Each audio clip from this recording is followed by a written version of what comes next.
Olá, queridos, a paz do Senhor Jesus, que alegria poder estarmos juntos em mais um seu programa Fonte de Fé, momentos preciosos na presença do Senhor, onde estamos sempre meditando em sua preciosa palavra e fortalecendo a nossa fé em Cristo Jesus. E para nós é um prazer contar com a sua presença em mais um programa. E nesta oportunidade, como sempre em todos os programas tem sido, estaremos crescendo no conhecimento da palavra de Deus e fortalecendo a nossa fé em nosso Senhor e Salvador Jesus Cristo. Para tanto, nós queremos aproveitar esta oportunidade e estar com você meditando sobre o seguinte tema: Jesus transforma o alvoroço em paz. Para tanto, quero lhe convidar para ler um texto na Bíblia Sagrada, conforme está escrito no Evangelho de Marcos, capítulo 5. Nós vamos ler dos versículos de número 35 ao versículo de número 42. Eu quero lhe convidar para acompanhar conosco a leitura deste texto sagrado. Estando ele ainda falando, chegaram alguns do principal da sinagoga, a quem disseram: a tua filha está morta, para que enfadas mais o mestre? E Jesus, tendo ouvido essas palavras, disse ao principal da sinagoga: não temas, crê somente. E não permitiu que alguém o seguisse, a não ser Pedro e Tiago e João, irmão de Tiago. E tendo chegado à casa do principal da sinagoga, viu o alvoroço e os que choravam muito e pranteavam. E entrando, disse-lhes: por que vos alvoroçais e chorais? A menina não está morta, mas dorme. E riam-se dele. Porém ele, tendo-os feito sair, tomou consigo o pai e a mãe da menina, e os que com ele estavam, e entrou onde a menina estava deitada. E tomando a mão da menina, disse-lhe: Talitá cumi, que traduzido é: menina, a ti te digo, levanta-te. E logo a menina se levantou e andava, pois já tinha 12 anos, e assombraram-se com grande espanto. Registro feito pelo evangelista Marcos de um dos momentos mais dramáticos, que podemos assim dizer, que marcaram o ministério terreno do Senhor Jesus. Nós, ao analisarmos a biografia de Cristo, registrada pelos evangelistas, Mateus, Marcos, Lucas e João, nós perceberemos que há momentos que se destacam pela natureza, pelas dificuldades, pelos sentimentos envolvidos. E quando nós analisamos esta passagem, nós vamos perceber que há um momento aqui dramático, vivenciado por uma família de um homem chamado Jairo, que possuía uma certa importância e prestígio dentro da realidade religiosa de Israel. Mas apesar da sua religiosidade e da sua importância quanto à sua função na sinagoga, por exemplo, isso não lhe tornou ileso a enfrentar um grande problema, que, a meu ver, é um dos problemas mais difíceis que alguém pode enfrentar. É uma situação adversa dentro de sua própria família. E o texto nos relata de que este homem, para superar estas dificuldades que são descritas, por mais de uma vez, você percebeu na leitura, que uma das palavras que se repetem descrevendo a vivência ou a dificuldade que Jairo estava enfrentando dentro da sua casa é a expressão alvoroço. Por mais de uma vez, o texto nos informa, o evangelista usa esta palavra e o próprio Senhor Jesus, ao chegar na residência de Jairo, identifica que era realmente um alvoroço. E entenda alvoroço como sendo algo que está fora de controle, situações que estão fora da sua condição original. É aquilo que está fora do lugar, usando uma expressão bem atual. E o príncipe da paz, o Senhor Jesus Cristo, vai entrar em ação para transformar esse alvoroço em paz.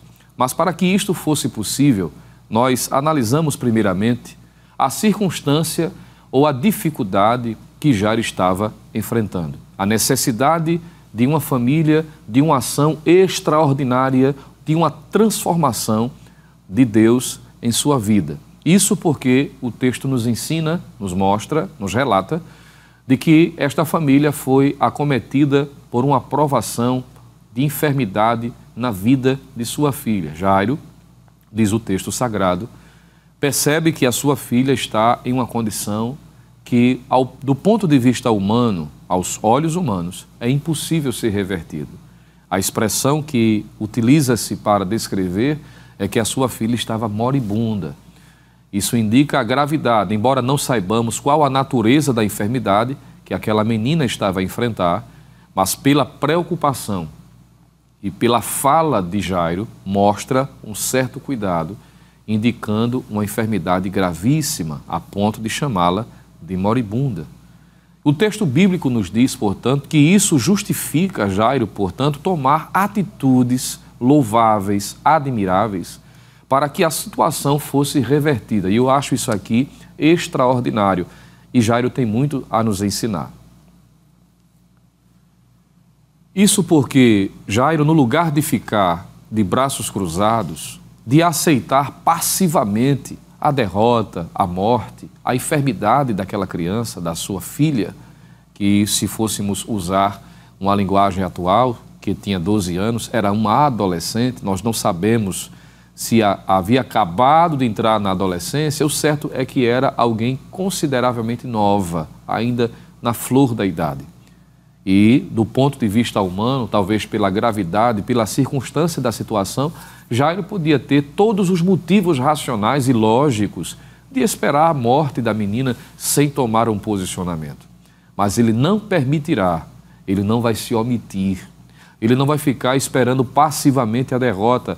Ele toma iniciativas para que aquela situação fosse revertida. Isso nos ensina muita coisa. Me permita aqui abrir um parêntese para você que está aí nos acompanhando neste momento, que sempre tem tido o prazer de conhecer um pouco mais da palavra. Nós precisamos lhe lembrar que há situações, claro, que Deus pode mudar, que Deus pode transformar. Mas esta ação divina é decorrente de uma atitude humana. Eu vou repetir, há coisas que Deus tem o desejo de realizar, mas está condicionada a uma atitude do homem. E Jairo entende isto. Por isso que a Bíblia vai ensinar que tudo é possível ao que crer. Então, para recebermos de Deus, precisamos crer. E isso, naturalmente, já é uma atitude humana, crer ou não.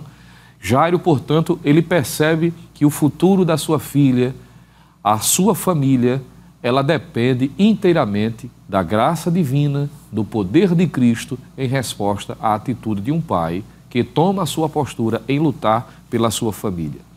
É alguém que nos ensina a não esperar passivamente a derrota, permitir que a sua família seja destruída, atingida e não fazer nada contrário a isto. Talvez é possível que você esteja enfrentando algo semelhante, parecido ou mesmo pior do que Jairo enfrentou.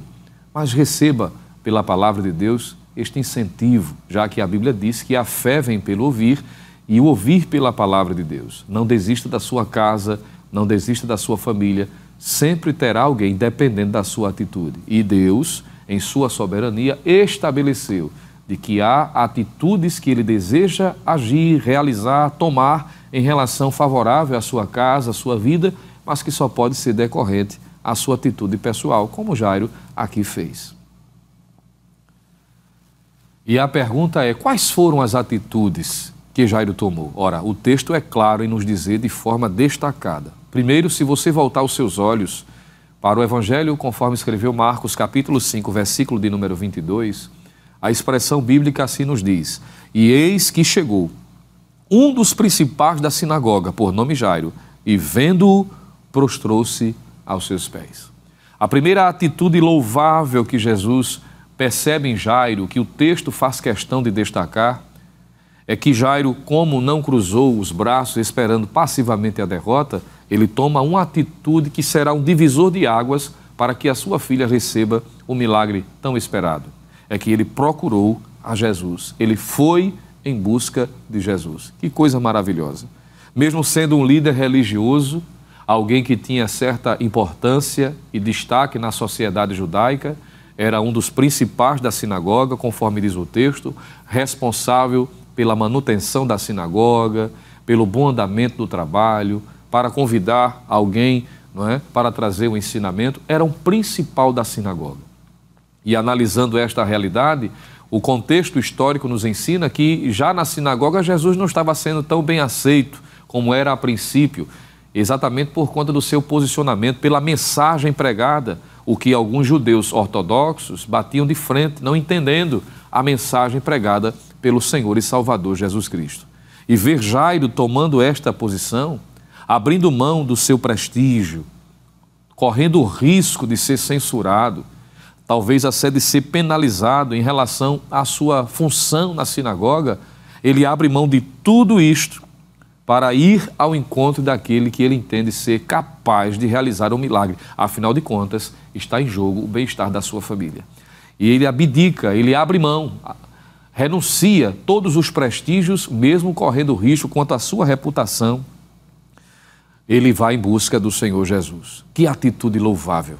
A Bíblia nos ensina, através de Jairo, que nós devemos buscar ao Senhor. A propósito, esta é a recomendação tanto no Antigo como no Novo Testamento. Entre estas recomendações, você há de lembrar, em Isaías 55, versículo 6, está escrito na palavra de Deus: buscai ao Senhor enquanto se pode achar, invocai-o enquanto está perto.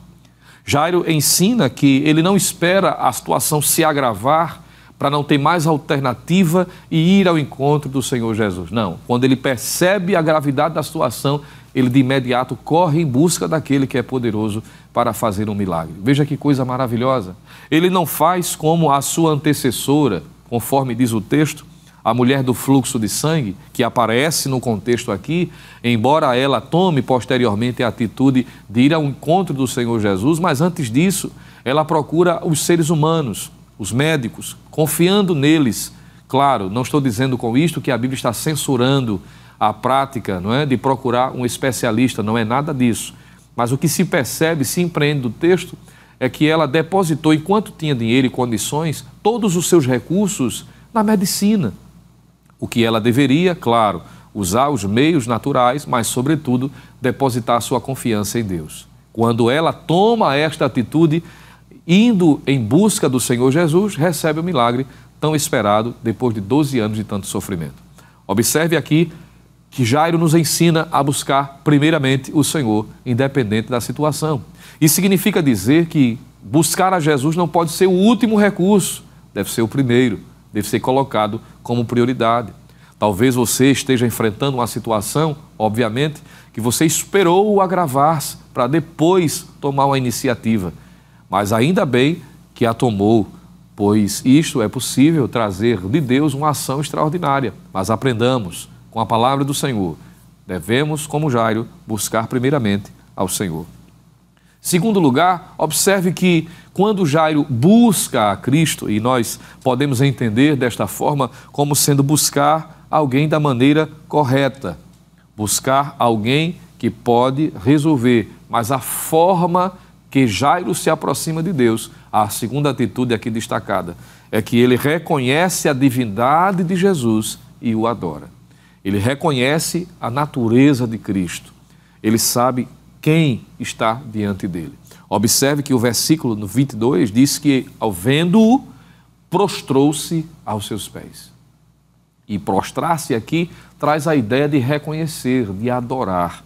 No texto paralelo, em Mateus capítulo 9 e o versículo de número 18, fica ainda mais evidente de que Jairo, ao se aproximar de Cristo, veja, ele buscou ao Senhor, adorando, reconhecendo a divindade de Cristo. E o que eu acho impressionante, sabe o que é? É que até o presente momento ele não faz menção nenhuma da sua necessidade. Veja que ele busca primeiramente a Deus pelo que Deus é. E ele é digno de adoração, de louvor, de reverência, de ser o Jairo se prostrando aos seus pés, reconhecendo todas estas verdades. E depois é que ele vai dizer alguma coisa a respeito da necessidade pontual. Veja que ele nos ensina. A Bíblia mostra de forma clara Deus procurando algumas coisas, não é? Isso numa linguagem humana, a Bíblia diz que ele procura os fiéis da terra, Salmo 101, verso 6. A Bíblia nos ensina que ele procura as suas ovelhas. Isso está tanto em Ezequiel capítulo 34, versículo 11, como também em Lucas capítulo 15, versículos de 3 a 7. Mas a Bíblia diz em João 4:23 que ele também procura verdadeiros adoradores, que adorem o Pai em espírito e em verdade. E Jairo nos ensina esta atitude louvável. Primeiro adorar, para depois expressar a sua necessidade. Tem gente que está buscando a Deus, mas de forma contrária. É uma busca utilitarista, é uma busca por conveniência, é simplesmente para ser beneficiado, para receber de Deus o milagre que precisa. Às vezes coloca a sua condição ou necessidade como prioridade antes de adorar a Deus. Mas aprendamos com Jairo. Ele busca ao Senhor, adorando-o verdadeiramente. Ele ensina a adorar a Cristo antes de pedir. Que coisa maravilhosa. É o que deixa muito claro o texto sagrado.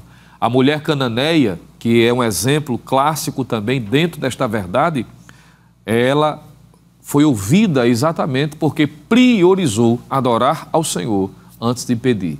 Ela pede em decorrência a sua adoração, mas não antes. Jesus, depois que recebeu dela a adoração insistente e perseverante, agiu em seu benefício. Que possamos, como Jairo, também sempre priorizar a nossa adoração a Cristo. É uma atitude louvável que Jairo também demonstrou. Mas podemos assim dizer de que ele perseverou em suplicar. Isso está no versículo de número 23.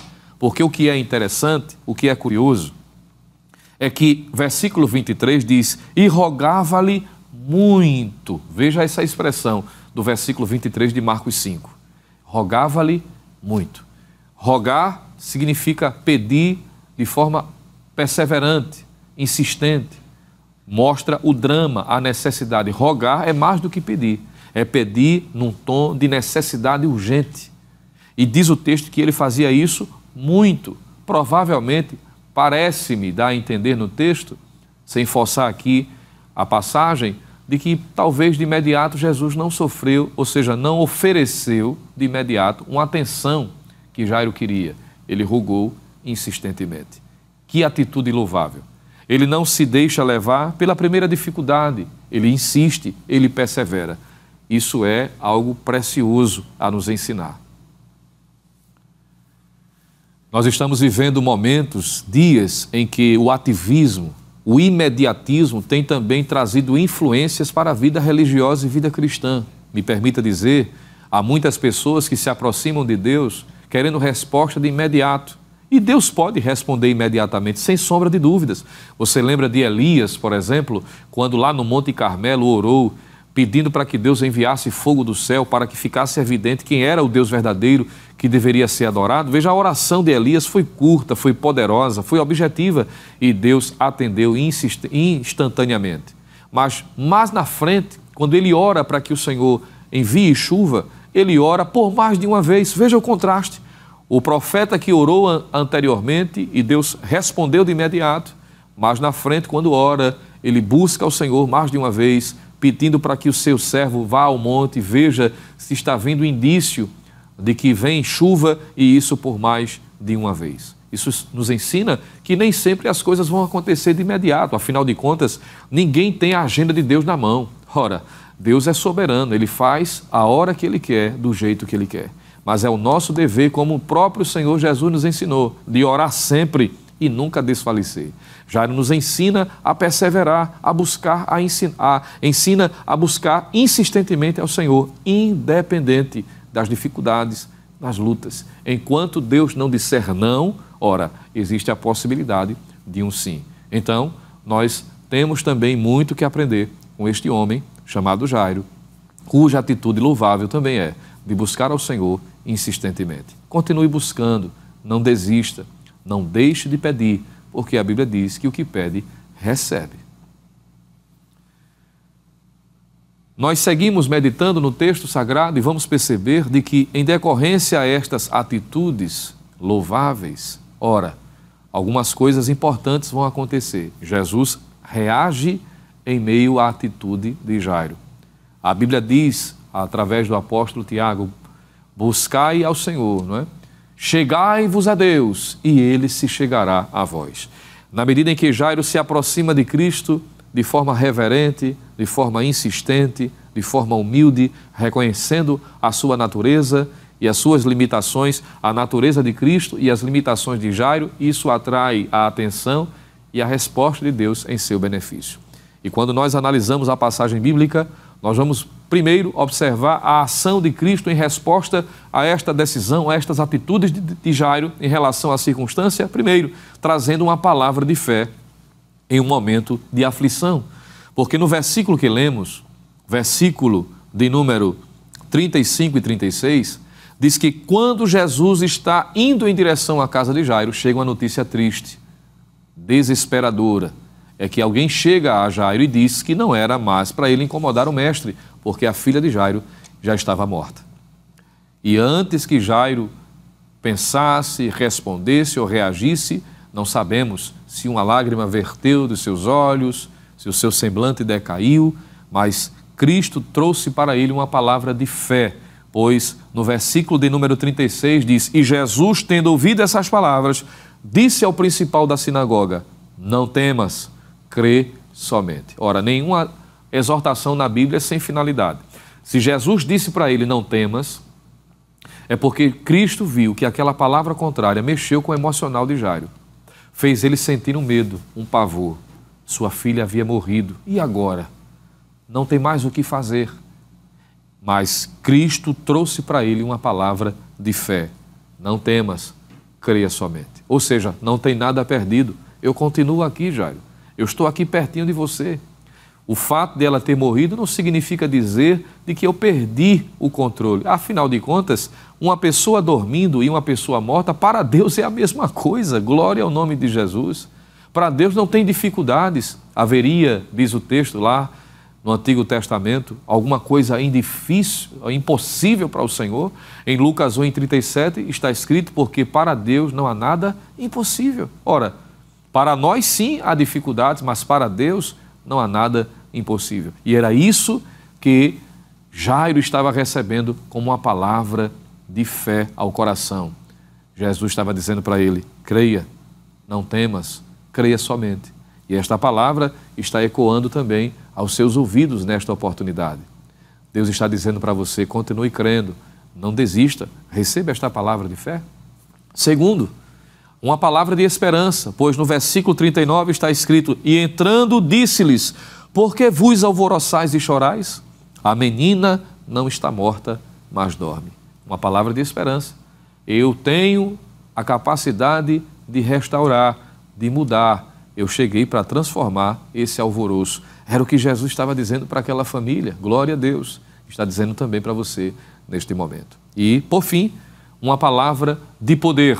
Pois no versículo de número 41, e tomando a mão da menina, disse-lhe, Talitá cumi, que traduzido é: menina, a ti te digo, levanta-te. Ora, que palavra de poder. Jesus emite uma palavra, uma expressão que, por certo, a própria mãe daquela criança já deveria ter dito: menina, se levanta. Você deve ter tido já a condição, a oportunidade de estar no luto de alguém participando da cerimônia fúnebre, ou alguém já vivenciou por isso de forma direta, alguém da sua família. É normal, quando um pai ou uma mãe vai sepultar um filho, dizer para ele, no momento de dificuldade: levante-se daí, a emoção está aflorada. Levante-se daí, meu filho.